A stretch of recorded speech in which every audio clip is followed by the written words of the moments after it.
Greetings, ladies and gentlemen of YouTube. I'm Cipher, and this is the Devil's Advocates Debate Club. Welcome back. Today, let's talk about why we fight, both in general and with each other.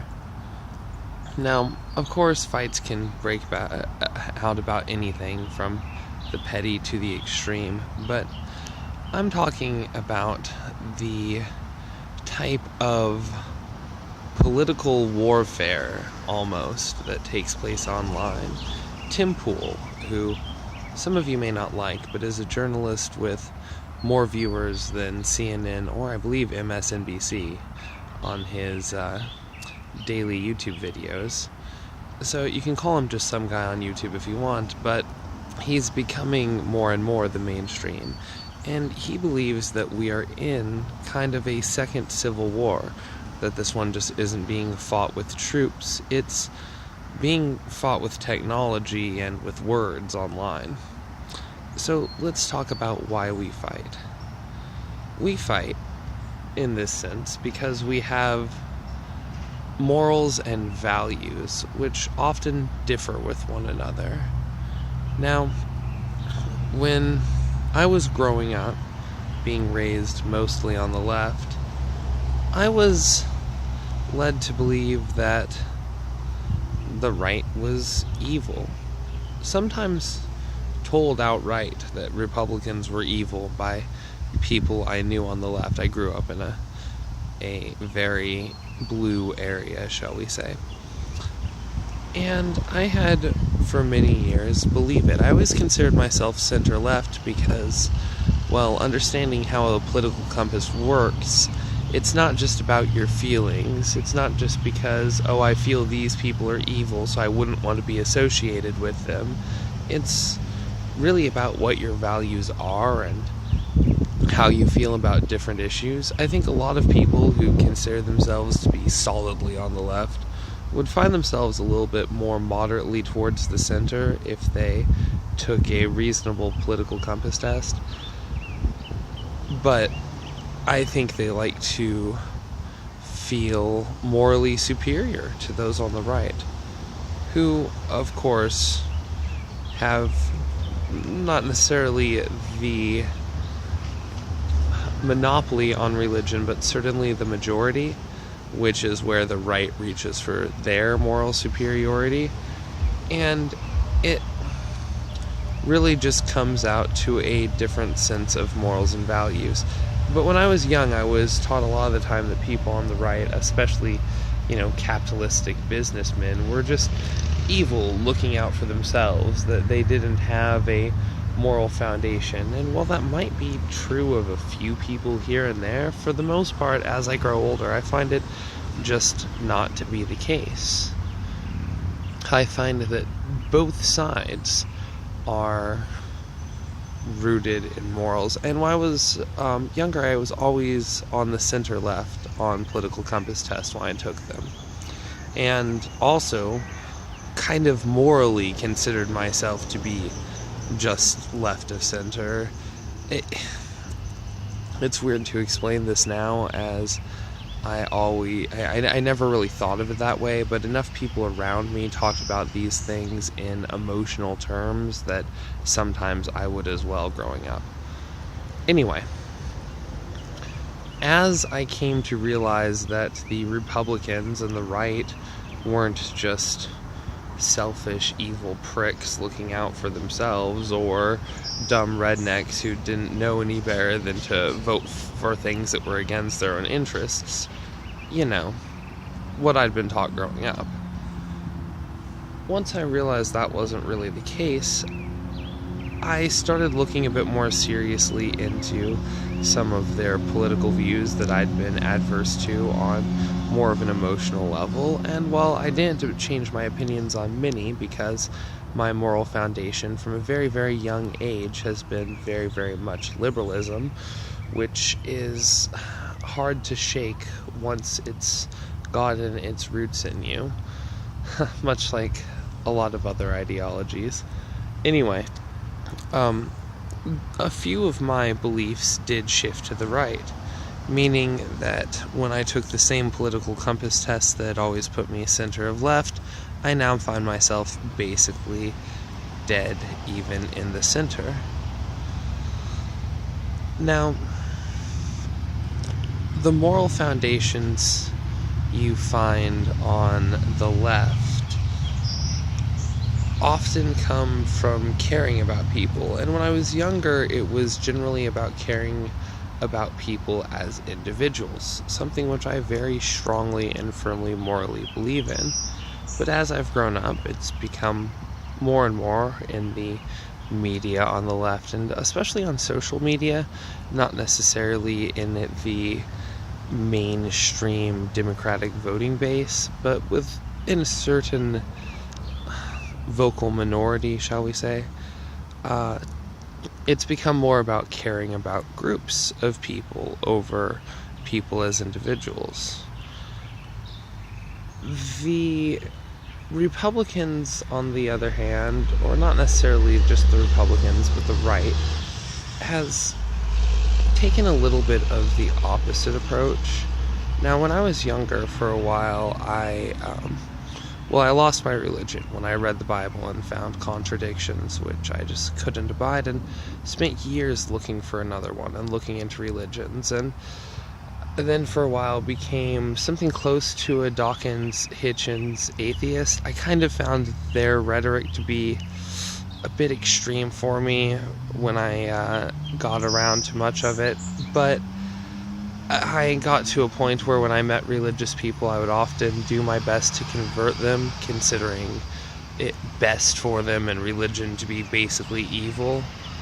But as I've gotten older and taken a wider perspective on the world, I have a much softer opinion of religion, even if I don't have much of one myself.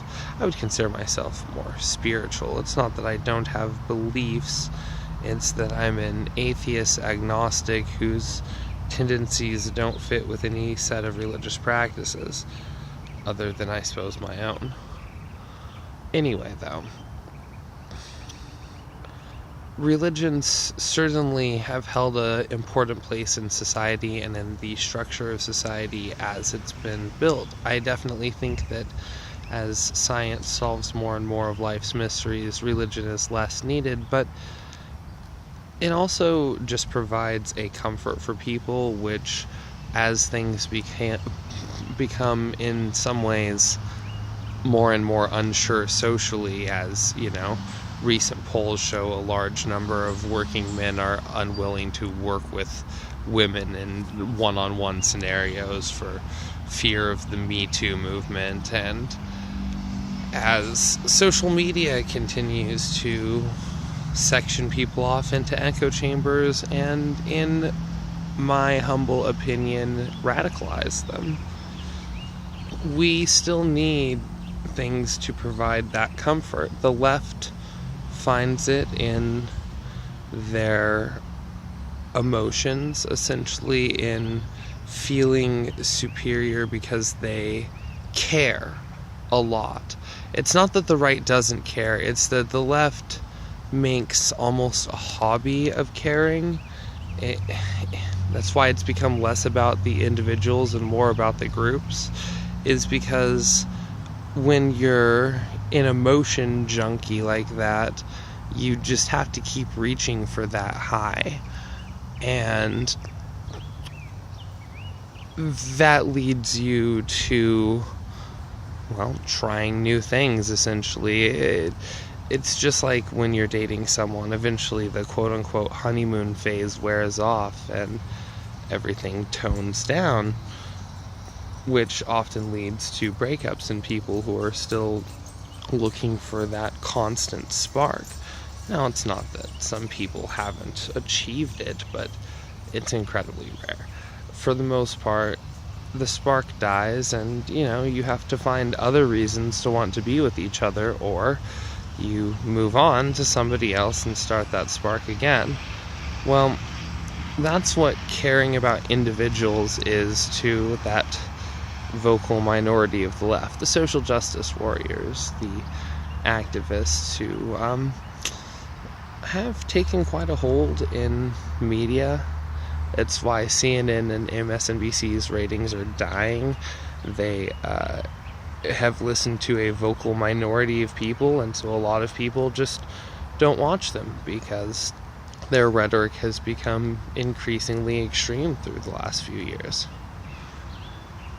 So, emotion junkies on the left filled that void in a rather unhealthy way, leading them to abandon individuals because they need to seek that new high, and group justice and was what they saw as a deeper level of caring, because all of a sudden there's structures of oppression, and so when you care about certain kinds of people, they can convince themselves that that caring means more. Well, you know what that means? That means it means more than the caring that they grew up with, that they were used to, and so they can feel more morally superior. They get that rush. They get that little high. And after too many uses, sorry for the shaking, I'm getting water. After too many uses, just like a drug, it wears off. And they have to find the next higher dose, the next level of oppression to care for. Well, I don't consider myself to be religious, and I'm not a supporter of a lot of structured religions or what they are or do as a whole. I do think that for emotional junkies, religion, which is how the right on the whole, hashtag not all, fills that void. I think it's in many ways a healthier approach, which has left them with a more stable and, in some ways, at least in the last few years, more realistic worldview. And so I definitely think religion still has a place in our society, not for everyone, but for people who need to find ways to fill that emotional urge, for people who need to feel morally superior, which is something I've always had a hard time understanding until recently, but it just does seem to be a part of the mainstream consciousness. Most people can't admit to themselves, but I would say a majority of people on both sides like to feel morally superior. I mean, I guess it kind of makes sense. I like to be right, which is essentially the same thing. I just, want to be factually accurate and don't worry too much about being morally accurate unless I'm absolutely sure it's backed in the facts. When I have morals on things where I feel the facts can go both ways, I, won't necessarily debate them as strongly because I don't have all the facts yet. I don't reach for moral superiority on things that I'm not at least somewhat certain of. And don't get me wrong, my opinions have changed, so I know I've been wrong before. But really, I think my opinions changing throughout the years is another thing that's just humbled me even more when it comes to moral superiority, because, I've been wrong before. I could certainly be wrong now. And I can almost guarantee that there's at least one of my political viewpoints that I'm wrong on. And as I get older and grow, I will realize this and move on. Or I could, as many people are, get drawn into a dangerous political ideology where I will become more wrong. More wrong. It rhymes with moron, and it kind of makes you one too. Anyway, now I'm the moron. But I think that the left as they've become more and more convinced that the right has been evil forever and is now more evil than ever, has been chasing an emotional high that just keeps ramping up, that it's getting to a dangerous point, and that the right has always had a little bit of a problem with moral superiority coming from a religious backing, which oftentimes can lead to violence, as if you believe that God has willed this particular type of violence, it can be much, much easier to commit. Squirrel. Oh, there it goes. So, while I'm not saying it's specific to either side, I certainly think there are problems on both. I think I see why, finally, after years of looking into it, because it was an important subject to me, having been raised on the left and finding myself in the center now, why the left is escalating and the right is remaining stable. And it comes down to the right having a more stable moral backing. So where does this leave me as someone in the center without religion? Well, it leaves me with classic liberal values. Let's talk about those for a second. In an anarchic society, might makes right. My favorite example of this was a webcomic called Something Positive, where when talking to anarchists, one of the characters grabs their fist and just starts punching them with it and says, "See this? This is anarchy. The strong rule the weak." And unless there's some form of commune or society or, well, basically something approaching a government of some level, that is the case. Whoever has the biggest stick is probably going to take the most resources, and in an anarchic society, there's not really anything to stop it. So, liberals believe that people should have the liberty to make their own choices as long as those choices do not negatively affect others. They believe that this value should affect everyone equally. So, for instance, classic liberals, for the most part, don't believe that drugs should be made illegal, potentially regulated if they're things like PCP or alcohol, which can make you harmful to others. But for most things that, might have a negative effect, but it'll only be on you, well, that should come down to a person's choice, according to the beliefs of a classic liberal.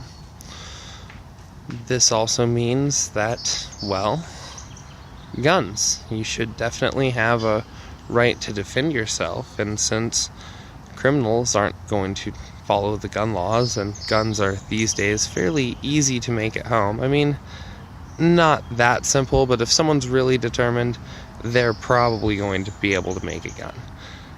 So, just to have an equal defense, liberals believe in the freedom, the right to own a gun. Just like they believe in the right to freedom of speech. It's a moral background that doesn't come from an emotional place. It comes from the belief that everyone individually should be treated equally and should have the right to make their own choices as long as they're not negatively affecting others. So government is definitely needed, but basically just to protect the people from each other. And some of you are like, well, in a perfect world, we shouldn't need people to protect people from each other. We shouldn't need police. Everyone should just be nice to each other. That's true, everyone should, but they're not going to be. It's simply not realistic. And when you take a realistic approach at protecting people's rights, that should be, in my opinion, just about all that government does. This means protecting our border so that any social services that we do have don't become flooded with, well, overuse.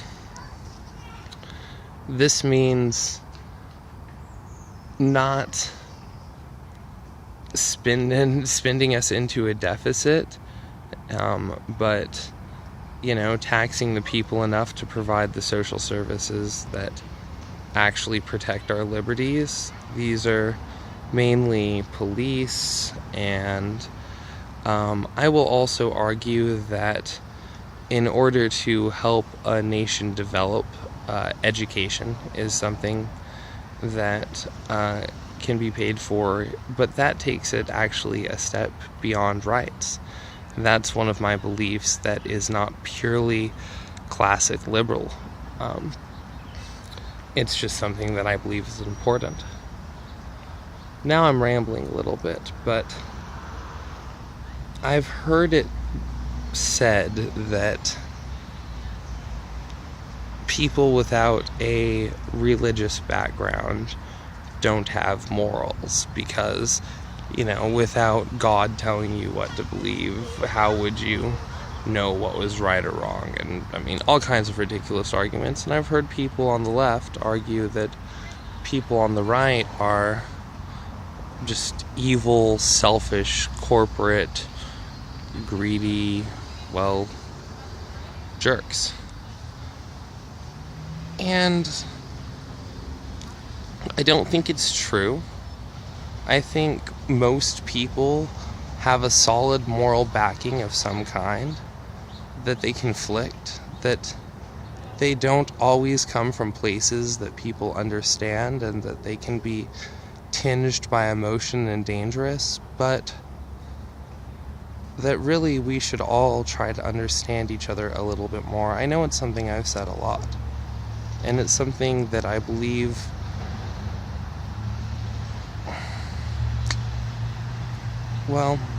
it's just something that I believe is important. I'll leave it at that because this video is going long and getting ranty, but as always, thanks for watching the Devil's Advocate Debate Club. I'm your host, Cipher, and on one last note, isn't this tree just beautiful? Really, this whole garden. I know I've done a couple other videos here, but I wanted to show it off while it was in bloom. Anyway, enjoy.